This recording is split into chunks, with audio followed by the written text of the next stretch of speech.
優が我が敵を食らう。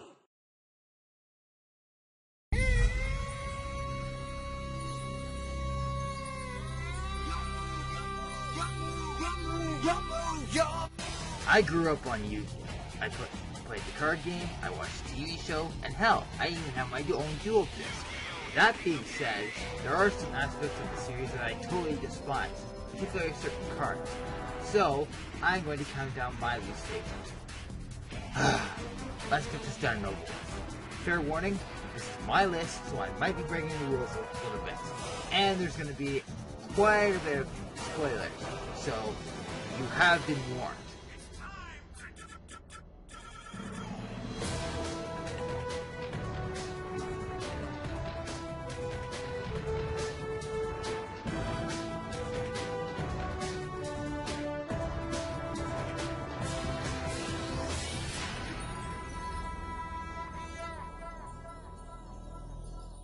DNA surgery and eradicating aerosol combo. Sometimes you just want to scream over how many times Weevil, being the perverted asshole he is, pulls this one on you during the story duels with him in Legacy. Now what exactly does this card combo do, you may ask? Well, first, you activate DNA surgery to change one monster to a specific attribute, in this case insect.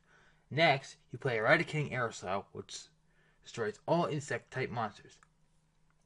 Do you know how many times I have wanted to flat out call Weevil a dick-sucking whorebag, something that only Deadpool can say? Because of this. But oh no, it gets worse. Because believe it or not, they actually made an upgraded version of this card called DNA Transplant, which turns all your opponent's monsters into one attribute. This combo is bullshit. You're gonna hear me saying that a lot throughout this video. Can't imagine why.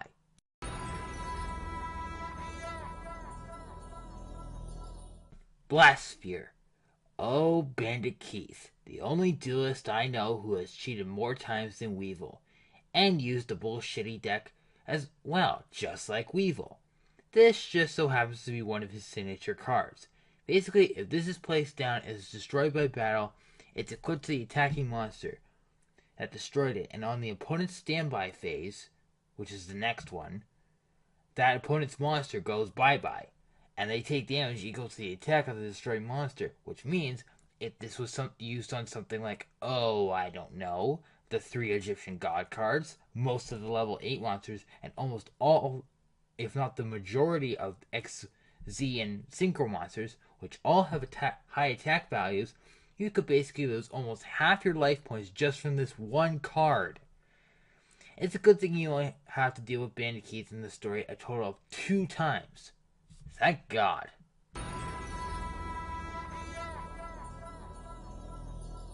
Every Malefic monster. Malefic monsters are pretty much the most broken monsters ever for a lot of reasons. But I'll get to that in a minute.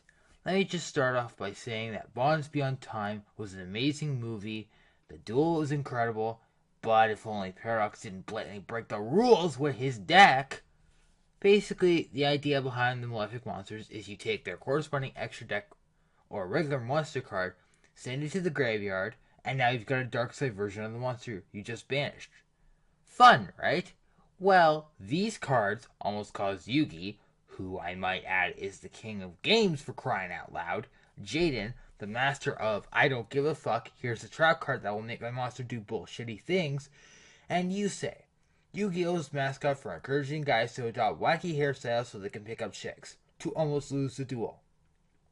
That's not to mention that Paradox, the conniving bastard that he is, went through time to collect the cards he needed just to make this deck work, and also almost broke the space-time continuum.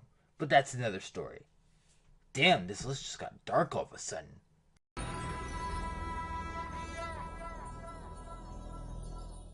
Every Toon monster. I seem to be on a roll with themed monsters, aren't I? The reason I place Toons above Malefic monsters is because, basically, when you summon these reject cartoons, you can't attack the turn you summon them, meaning you have to wait a turn before you can do anything. Also, Toon World has to be in play for the attack directly effect to come into play. But it gets even worse if you decide to actually play the reverse duel against Kaiba or Yugi. Because first of all, in order to play Toon World, you basically have to give up 1,000 life points. As if giving up 800 life points to use brain control was bad enough, and on top of that, if Toon World is destroyed by anything, and by that I usually mean Mystical Space Typhoon, I'll get to that one later, don't worry. Any Toon monsters you have on the field go bye-bye. I fucking hate Toons, especially if I'm fighting Pegasus. Yugi boy. Shut up, Pegasus.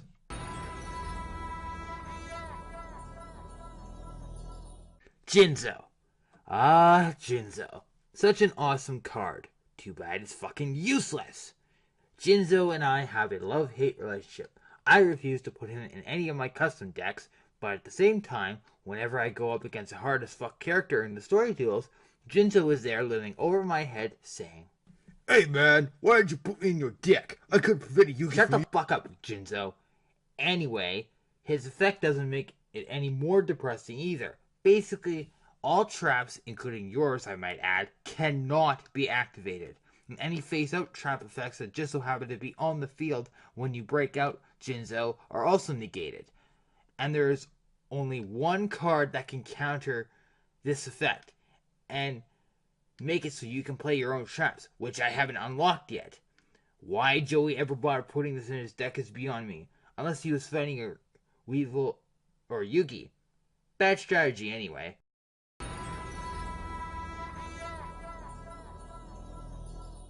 Chain Energy.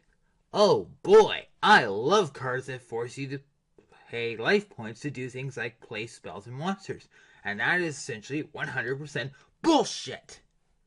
This card completely changed the meta of Yu-Gi-Oh! And basically you're not even allowed to do anything without paying life points. I am really glad they banned this in tournaments because it breaks the game in a horrible way. Next.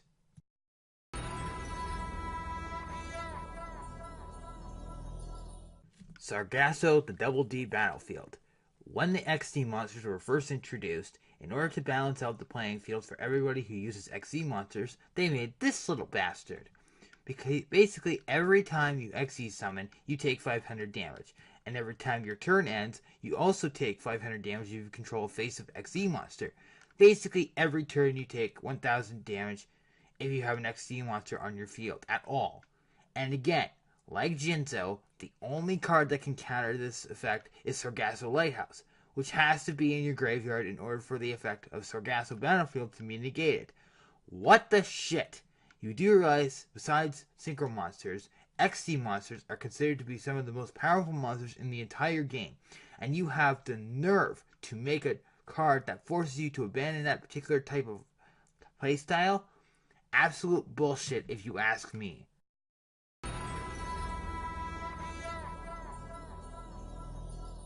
Contract Laundering.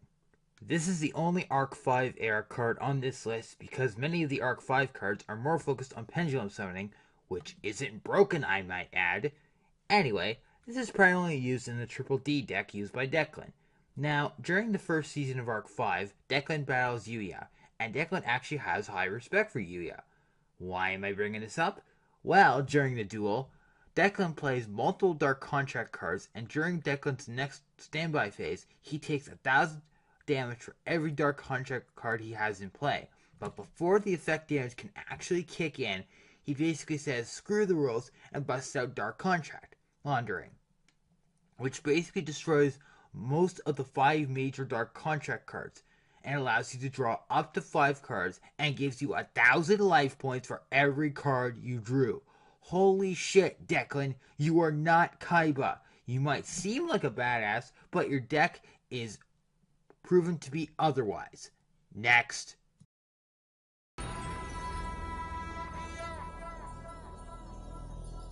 Number 104, Masquerade. Oh boy, I finally get to talk about why I hate XD monsters so much.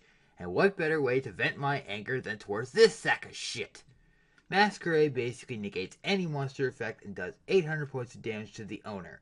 But didn't I mention that it also has a second effect that where, if you detach a XD material once per turn, you can force your opponent to mill the top card of their deck.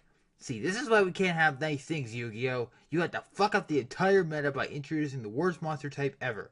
Though, to be fair, Dark Rebellion XZ Dragon is pretty fucking amazing.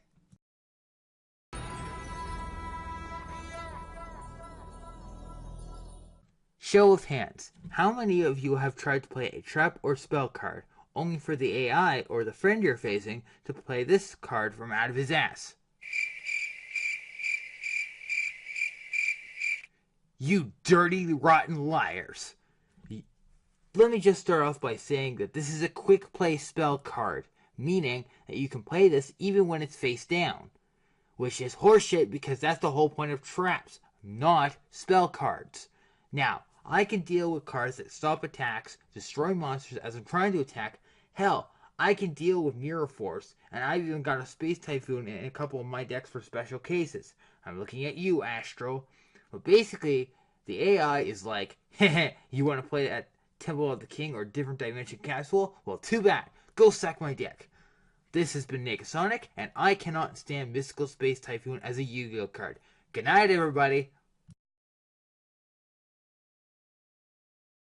Well, guys, I hope you enjoyed this top 10. Don't forget to leave a like and subscribe, and leave a comment below and tell me what your least favorite Yu-Gi-Oh card is. And I'll see you next time in the next episode.